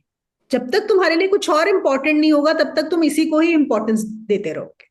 ये है। वही ना, मैं मेरा जब तक रहेगा तब तक तुम किसी को इम्पोर्टेंस दे ही नहीं सकते। करेक्ट। ये सब हमारे एंड में ना एजुकेशन वहीं पे की आ बहुत जाती है बड़ी बात। वो है, प्रॉब्लम्स हैं ये, शुरू नहीं, होना सोशल, चाहिए। बिल्कुल सोसाइटी की बहुत बड़ी प्रॉब्लम है, हाँ बिल्कुल है। कोई भी कंट्रोल नहीं छोड़ना चाहता बेसिकली। हाँ, और इसी सास बहू एवरीबॉडी का वही वांट्स टू रहता बी है। दैट कंट्रोल, वो ईगो इतना स्ट्रांग होता है हाँ, सबका। हाँ, सास बहू के इश्यूज यही आते हैं ना दीदी, क्योंकि मदर इन लॉ सोचते हैं कि मैंने बसाया घर, मैंने वो करा, भी आएगी सब होल्ड में कर लिया, बेटे को ले लिया। जो हम्म, बेटा मदर के कहने पे कहीं जाता था, वाइफ के आने पे नेचुरली उसकी गृहस्थी हो जाती है, वो पर्सनल डिसीजन हो जाते हैं, वो टॉलरेट करना बड़ा बिल्कुल, मुश्किल लगता है सब। बिल्कुल। तभी तो मैं बोल रही हूँ, कितना अच्छा सिस्टम हमारे यहाँ था, क्योंकि अगर आपको एज अ सिस्टम ही हो गया है, हर कोई का ये है कि वो देख रहा है कि 50 के बाद छोड़ देना है, तो आप भी छोड़ दोगे। क्योंकि हम लोग भेड़ चाल में भी तो कितना कुछ करते ही है ना, चाहे समझ में आए या नहीं आए। हाँ और बिल्कुल। इसमें भी ये भेड़ चाल है भाई, हर कोई अपना बिजनेस खुद देख रहा है, वो कितना, हम भी अपने बिजनेस पे हम ही अपना वो रखेंगे। हाँ। हमें रियलाइज भी नहीं होता ना कि हम क्या गलती कर रहे हैं, क्योंकि हम देखते हैं हमारे आसपास वाले सभी वही कर रहे हैं, तो हम भी उसी चक्कर में रहते हैं। हर्ड मेंटालिटी पे चलते हैं ना हम लोग भी। सबसे बड़ी प्रॉब्लम तो वही है। हम्म, अब उसको यूज तभी किया जा सकता है हर्ड मेंटालिटी को, मतलब उल्टा करके, कि हाँ अगर अच्छी चीज में ही उसको यूज करा दो तो आपका फायदा हो जाएगा। Right right. जैसे हैं, दो छोटे श्लोक हैं, बहुत छोटे हैं, खत्म कर पर दो। पर ले लो। मोनिका यही बात है, ये इल्यूजन को जानते हुए भी कि सब इल्यूजन है, फिर भी बंदा फंसता ही चला जाता है। तो बात वही है ना शिवानी, यही एग्जैक्टली योगानंदा जी बोल रहे हैं कि जब तक तुम खुद से अनुभव नहीं कर लोगे, और उस अनुभव भी इतना स्ट्रांग, ये भी नहीं है कि एक बार अच्छे से उसमें एस्टैब्लिश नहीं होगे, तब तक बुद्धि जानती है कि इल्यूजन है, बुद्धि ने समझ लिया, लेकिन उसको और एक्सेप्टेंस में बहुत फर्क है। अंडरस्टैंडिंग और acceptance, they are two different things. Apply करना उस चीज को सबसे मुश्किल काम। देखो, 7वें में वो कहते हैं कि हे अर्जुन, सुख दुख में, प्रीतिकर अप्रीतिकर में, सफलता असफलता में, जीवन के समस्त द्वंद्वों में जिसकी आंतरिक स्थिति डावाडोल नहीं होती है, कितने ही तूफान बहते हों, जिसकी अंतस चेतना की ज्योति कपती नहीं है, जो निर्विकार भाव से भीतर शांत ही बना रहता है, परम सत्ता उसी में सदा विराजमान है। तो चेतना आपकी डोले नहीं, वही द्वंद्व वापस से आए नहीं, सुख दुख में जो एक ही रहे। तो और हम लोग क्या सोचते हैं यहाँ पे ना, ओशो ने बहुत अच्छा एक बहुत अच्छे से बताया है, वही साइकोलॉजी की थिंग। हम सोचते हैं कि कोई सिचुएशन आई जिसकी वजह से हम दुखी हो गए, हमारी एक सिचुएशन ऐसी आ गई, वो सिचुएशन ही खराब थी जिसकी वजह से हम दुखी हो गए। वो कहते हैं कि नहीं, आप सिचुएशन के कारण दुखी नहीं हुए हो। आप, ऐसा नहीं है कि सिचुएशन खराब थी जिसकी वजह से आप दुखी हो गए, आपके अंदर जो दुख है वो है, और एक सिचुएशन उस दुख को बाहर ले आया है, वो जो सिचुएशन है वो ट्रिगर हो गई है उस दुख को लाने का। देखो, एक ही सिचुएशन है, एक इंसान को वो दुखी कर सकती है और दूसरे इंसान को उस सिचुएशन में वो इंस्पायर भी कर सकती है कुछ और होने के लिए। सिचुएशन एक ही हो सकती है, तो कौन है जो उसी सिचुएशन में इंस्पायर हो रहा है और कौन है जो उसी सिचुएशन को लेके दुखी हो रहा है, परेशान हो रहा है। तो दुख आपके अंदर ऑलरेडी है। और फिर वो कहते हैं कि दुख भी क्यों है, क्योंकि आपने सुख को बहुत इंपॉर्टेंस दी है। आपके अंदर दुख तब तक रहेगा जब तक तुम सुख को इंपॉर्टेंस दोगे, आप सुख को मानोगे कि ये बहुत बड़ा है। और इसका बहुत छोटा सा एग्जाम्पल दिया है जो हम सब रिलेट कर पाएंगे। देखो, आपका बच्चा कभी क्लास में फर्स्ट आया होगा या कोई प्राइज जीत के आया होगा, ठीक है, या कुछ अच्छा उसने किया होगा, मतलब कुछ तो हुआ होगा कहीं ना कहीं, I am sure all of us will remember. और जब उसने आपको बताया होगा तो आपने भी बोला होगा, अरे very good, very nice, how good, you came first और यू डिड दिस। आपने उसको बहुत अप्रिशिएट किया, आपने 10 जगह फोन करके भी बताया मेरे बेटे ने ये कर लिया, या चलो और कुछ नहीं, मतलब कहीं उसका एडमिशन हो गया किसी अच्छे कॉलेज में, कुछ भी उसके साथ अच्छा हो गया। अब वो कहते हैं ये हमने क्या किया, यहाँ पे एक चीज को बड़ी इंपॉर्टेंस दे दी। क्या? लेट अस से फर्स्ट आना इंपॉर्टेंट है, कंपटीशन में जीतना इंपॉर्टेंट है, इस कॉलेज में एडमिशन लेना इंपॉर्टेंट है। अब हमने ये क्या है, ये सुख के साधन है। देखो, हमने क्या किया है, सुख को इंपॉर्टेंस दे दी है। अब जैसे ही हम सुख को इंपॉर्टेंस देंगे, जो दुख है वो उसके पीछे ही है। वो कहते हैं सुख दुख का, एक बात मान लो, आप लोगों का डिवोर्स होता होगा, सुख दुख का कभी डिवोर्स नहीं होता, आज तक ना हुआ है ना कभी होगा। ओके तो ये जोड़ी है, हमेशा जोड़ी में आने वाले हैं आपकी लाइफ में। तो जहां आपने सुख को बुलाया, ये बोला सुखी हुए, तो दुख तो पीछे ही बैठा है छुपके, है ना तो अब क्या होगा, दुख तो अंदर बैठा हुआ है, आपने सुख को इंपॉर्टेंस दी थी इसलिए दुख अंदर ऑलरेडी बैठा हुआ है। अब एक सिचुएशन क्या आएगी, आपके बच्चे का एडमिशन नहीं होगा, उसकी जॉब नहीं लगेगी, कुछ होगा। अब क्या आप बोलोगे ये तो सिचुएशन खराब थी इसकी वजह से मैं दुखी हो गया? नहीं, आप सिचुएशन की वजह से दुखी नहीं हुए हो। दुख को आपने पहले ही घर दे रखा था, अंदर ही बैठा था, है ना, क्योंकि सुख को इनवाइट किया था। तो बड़ा सिंपल सा इन्होंने तो यहाँ पे बताया है, वो कहते हैं सुख को आमंत्रण देना बंद कर दो। किसी भी चीज में ये मत हो जाओ कि ये सुख आया, क्योंकि फिर तुम्हारा दुख आना ही आना है, दुख अंदर बैठना ही बैठना है, अगली सिचुएशन में तुमको दुखी होना ही होना है। तो जब तक तुम सुख को नहीं छोड़ोगे तब तक दुख नहीं जाएगा, और जब तुम सुख को छोड़ दोगे तो दुख उसी दिन तिरोहित हो जाएगा। और जब तुम्हारे सुख दुख चले गए तो यश अपयश मान अपमान किसी भी चीजों का कोई मतलब नहीं रहेगा, तो तुम्हारी कोई आंतरिक स्थिति डावाडोल नहीं होगी, तब तुम शांत बने रहोगे। और योगानंदा जी तो वही बोलते हैं कि जब तुम अपने आप को इन सब से अलग जान लोगे, जान ही लोगे कि ये है ही नहीं, है ना, अपने अनुभव से, योग की क्रिया से, तो तुम इन सब चीजों के ऊपर उठ जाओ। ये बहुत छोटी चीजें रह जाएंगी। अभी तो हम धन, यश, मान, इन चीजों के पीछे इतना भागते हैं, इनका कोई इंपॉर्टेंस नहीं रहेगा। और वही 8वें श्लोक में उन्होंने क्या बोला है कि जो योग रूढ़ हो गया, जो उस परमात्मा के साथ एक हो गया, उसके लिए धरती, पत्थर और स्वर्ण, अर्थ, स्टोन एंड गोल्ड, उसके लिए एक बराबर हो जाते, तीनों उसके लिए बराबर हो जाते। अब फिर योगानंदा जी क्या बोलते हैं, कैसे बराबर हो जाएंगे? जब तुम अंदर के, ये कहां पे हैं, ये तीनों चीजें बाहर की हैं, है ना, संसार की चीजें। तुम योग करो और तुम अंदर चले जाओ, जहां तुम अंदर रियलाइज करोगे ये कुछ सब एक ही हो गया, कुछ भी नहीं रहा। तुम क्या जानोगे? तुम देख पाओगे कि सिर्फ वो जो गॉड की रेज हैं, मतलब वो जो प्राण है, प्राण कहां से आ रहा है? उसी सोर्स से। वो प्राण ही अर्थ बना हुआ है, वो प्राण ही स्टोन बना हुआ है, और वही प्राण गोल्ड बना हुआ है। कोई फर्क नहीं है ये, ना कि बाहर से तुम बोलोगे कि मेरे लिए तो बराबर हो गए। नहीं नहीं, वो बाहर की बात नहीं कर रहे, तुम एक्चुअली उनका देख पाओगे। जैसे अगर अब अभी हम देखें, यहाँ पे स्क्रीन पे हमें इतने लोग नजर आ रहे हैं, है ना, लेकिन है क्या? सिर्फ लाइट है। क्या हम देख सकते हैं सिर्फ लाइट है या स्क्रीन ही है? अलग अलग नजर आ रहे हैं लेकिन है स्क्रीन। या एक और था ना एग्जाम्पल कि जैसे सपोज आप मूवी हॉल में बैठे हो, वहां पे आपको हीरो भी नजर आ रहा है, हीरोइन भी नजर आ रही है, विलेन भी नजर आ रहा है, लेकिन थोड़ी सी आंख उठाओ तो देखो सिर्फ लाइट है ना, वो लाइट ही हीरो, हीरोइन और विलेन बने हुए। तो बस वो यही बोल रहे हैं कि तुम अंदर चले जाओ, तुम अपनी योग साधना इतनी करो कि इन सब चीजों से हटो, फिर तुम वो कॉस्मिक रेज को, उस कॉस्मिक लाइट को, मतलब तुम सोर्स देख पाओगे। जब तुम सोर्स देख पाओगे तो सब तुम्हारे लिए बराबर हो जाएगा, फिर कोई फर्क नहीं लगेगा। ये बाहर से करने वाली चीज नहीं है, सोच के करने वाली चीज नहीं है कि हम सोचे, हम बुद्धि से सोच ले सब बराबर है ना, नॉट लाइक दैट।